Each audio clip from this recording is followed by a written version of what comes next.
On May 16, 1916, the map lay open on a polished table, like a body awaiting an autopsy. Most people think the Middle East broke because armies won and lost battles, because tribes fought tribes, and faith fought faith, and history just exploded. But that story is comfort food served warm to people who fear the real mechanism. They didn't lose the war. They ran out of cash, and the ledger made the decision. In this world, wars are not only fought with rifles, but with receipts and reserves. A nation can survive a defeat, but it cannot survive insolvency for long. Once the balance sheet fails, the flag becomes a costume and the border becomes negotiable. Bankruptcy is not a courtroom event in history. It is a political weather system. And in the Middle East, the storm began when empires started pricing the region like distressed property. You've heard the legend of noble promises and heroic desert alliances. The romantic version where liberation rides in on camels and speaks perfect Arabic. The version where honor is the engine and friendship is the fuel. But under the romance there was a quieter machine, cold and mechanical. A machine built from debt, shipping routes, oil forecasts, and imperial cash flow. Picture two different rooms, separated by thousands of miles in one moral universe. In the first room, there is sand in the teeth and a campfire coughing smoke. Men swear oaths in the dark, convinced that sacrifice will buy them a country. In the second room, there is cigar smoke, brandy, and a ruler laid across a map. And in that room, independence is not promised. It is quantified and then divided. The First World War is usually explained with flags and speeches, but wars at that scale are also accounting crises disguised as destiny. Steel must be paid for, coal must be shipped, wages must be met every month. When those payments fail, an empire doesn't just lose territory. It loses the ability to say no to anyone with cash. The Ottoman Empire looked immense from a distance, like a fortress of old stone. It held ports, rivers, markets, holy cities, and trade routes that sounded eternal. Damascus, Baghdad, Jerusalem, Mecca, Medina, names that carried centuries of weight. To many it seemed like a permanent roof over the region, however imperfect. But inside the walls, the finances were already cracking, and creditors could smell it. At the height of empire, ceremonies hid the rot like perfume on a wound. There were parades, uniforms, and proclamations that sounded like thunder. But behind the curtain, the empire's bloodstream was thin and exhausted. Loans and obligations sat in the background like a silent parasite. The empire's power looked solid, but its solvency was already questionable. Britain and France were not watching the region as historians watch it today. They watched it the way a bank watches a factory with valuable machinery. They saw ports as toll booths and rivers as infrastructure. They saw rail lines as arteries for extraction and control. They saw land not as home, but as collateral. Britain's fear wasn't only Ottoman soldiers. It was a blocked canal. The Suez Canal was not just water. It was the empire's profit pipeline. If that pipeline was threatened, Britain's imperial balance sheet could rupture. India was the jewel, but also the revenue engine, the cash generator of the system. Cut the root, and Britain would bleed slowly, not in battle, but in trade. France had its own arithmetic, written in grief and ambition. Millions of dead on the Western Front meant political pressure for compensation. A nation that pays in blood demands payment in assets. Colonies weren't just prestige. They were revenue streams and strategic leverage.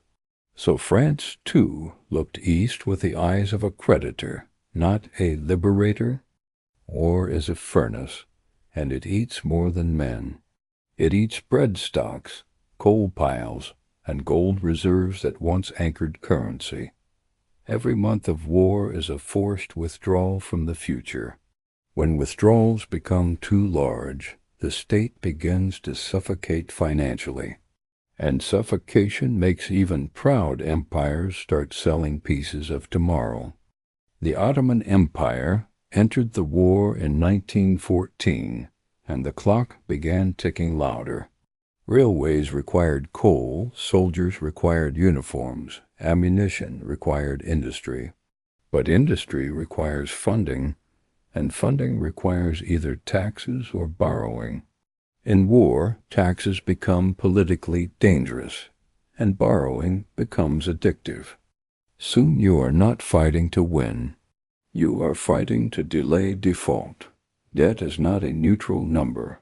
It is a living trap. It offers relief today and demands obedience tomorrow. It makes governments smile while quietly signing away options. It turns leaders into men who negotiate with a knife at their throat. And in the early 20th century, debt was already crouched inside the region. The antagonist here is not a general with medals. It is the creditor's logic, the market's cold appetite, the empire's need for liquidity. Because when the treasury trembles, morality becomes a luxury item. A state in financial danger starts treating promises like flexible paperwork, and that is how betrayal becomes policy, without anyone calling it betrayal. Britain needed the Ottomans weakened from within, cheaply and quickly. A direct conquest was expensive, and expensive wars threatened balance sheets. So Britain searched for a lever that could fracture the empire at minimal cost. That lever was revolt, funded with gold, weapons, and words. Words are cheap, and in war, cheap tools are attractive. So Britain found Sykes-Picot, a man with legitimacy like currency. He sat in Mecca, close to the spiritual heart of the Islamic world. His family name carried weight, and weight can move populations. Hussein dreamed of a unified Arab kingdom under his dynasty. Britain saw his dream as a convenient instrument, like a hired blade. Letters began moving between British officials and Hussein in 1915. The correspondence read like a contract, half clear and half deliberately foggy.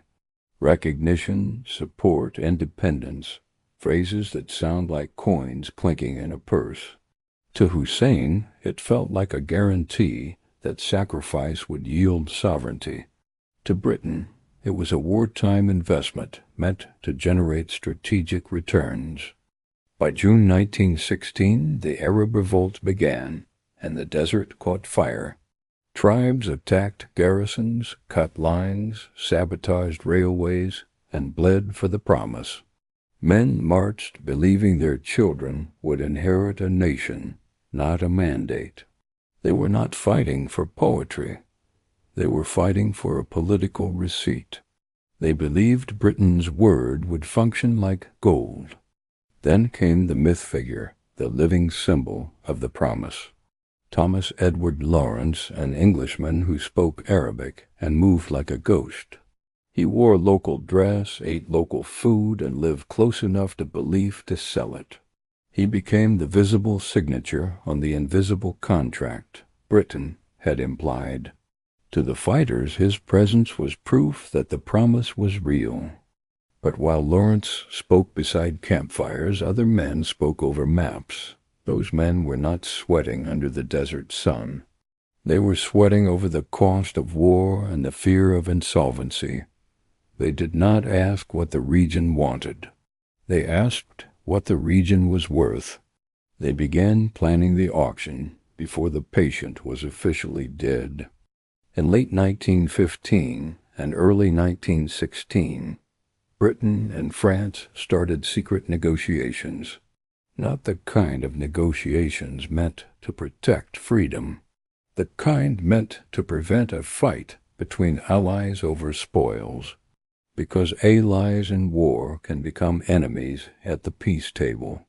And both empires wanted a pre-arranged split to calm their investors and cabinets.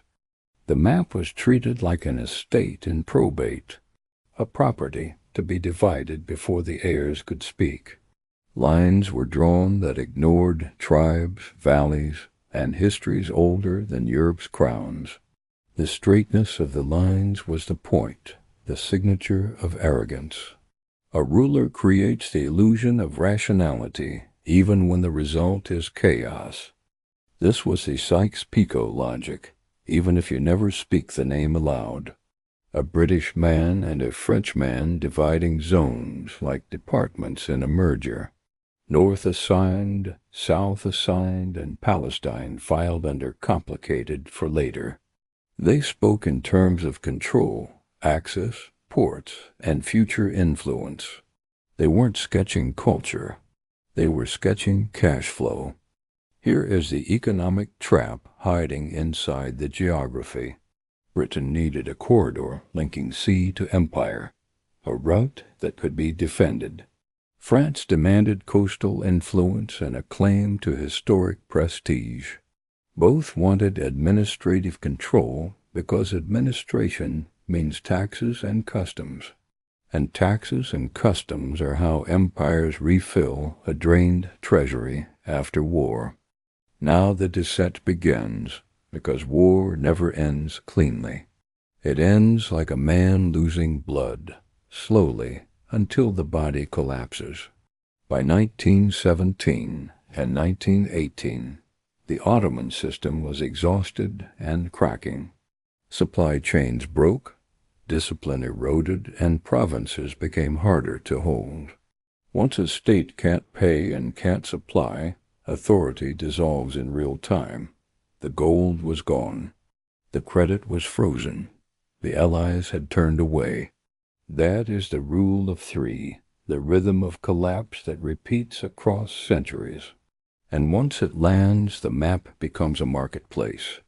In 1917, Britain issued another promise, this time aimed elsewhere. The Balfour Declaration offered support for a Jewish national home in Palestine. Now the same land was promised in overlapping ways to multiple claimants. In finance, that's selling one asset twice, hoping nobody checks the registry. It works until the day all buyers show up demanding keys. When the war ended in November 1918, the bills didn't end with it. Peace conferences are not moral tribunals. They are creditor meetings. Victors arrive with demands, and losers arrive with empty pockets. The Ottoman collapse created a vacuum that invited foreign management. And management is the polite word for ownership without honesty. Arab leaders tried to claim what they believed was promised. They expected self-rule borders shaped by people, not by rulers in Europe. But at the table, their voice carried little weight against imperial paperwork, because paperwork is power when you control the armies and the banks. And the region, in that moment, had neither. The smoking gun wasn't a gun at all. It was the mandate system, a legal wrapper around occupation, a document that turned conquest into administration, theft into stewardship. You can call it international order, but it behaved like a liquidation sale, a sale where the owners were never asked to sign. Imagine the dialogue stripped of diplomacy's perfume. You may govern, but only under our supervision. You may dream, but only inside the boundaries we permit. You may call it independence, but we control the customs and the army. That's not partnership. That's foreclosure. Here's where sovereignty as solvency becomes more than a phrase. If you cannot fund your state, someone will fund it for you. and the one who funds you writes the rules of your survival. Mandates were presented as temporary training wheels, but training wheels that never come off become chains. The social consequences began immediately, like bruises rising after a beating. Nationalists were watched, censored, and imprisoned. Economic life bent toward foreign priorities, not local stability. Tax systems were used to fund administration and pacification, not prosperity. And resentment grew like mold in a sealed room. Lebanon was engineered with sectarian mathematics, not national cohesion. Syria was managed through division and selective empowerment of minorities. Iraq was stitched together from provinces with different identities and histories. These were not organic nations forming. They were administrative inventions. And inventions require force when reality refuses to fit. Now we reach the climax in the financial sense, the default of legitimacy. When people feel the founding deal was a fraud, they stop investing in the state. They evade taxes, reject authority, and seek protection in tribe, sect, or militia. The state becomes a shell, and the strongest armed group becomes the real government. This is not fate. It is what happens after a bad founding contract. Cash, gold, steel, oil, bread, debt, these are the true characters. Oil especially became the black ink of the 20th century. Once oil was confirmed as a major prize, everything sharpened. Pipelines became arteries, ports became pressure points, and concessions became thrones. Political movements began to orbit resource control like moths around flame. When oil enters the ledger, coups become business plans. Foreign companies arrive and local elites learn the language of extraction. Budgets become bargaining chips and ministries become toll booths. A state funded by resource rents often doesn't need consent to survive. And without consent, coercion becomes the default operating system. Generational trauma is not only emotional, it is structural. If you build a state on division, it reproduces division in every election and budget. If you build it on foreign control, it breeds humiliation as a national identity. If you build it without legitimate borders, every border becomes a wound. And wounds left untreated become infections.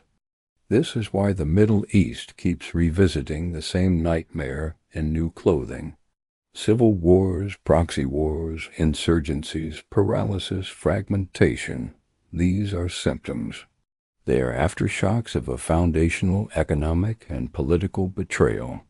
The founding paperwork was designed for imperial recovery, not local stability.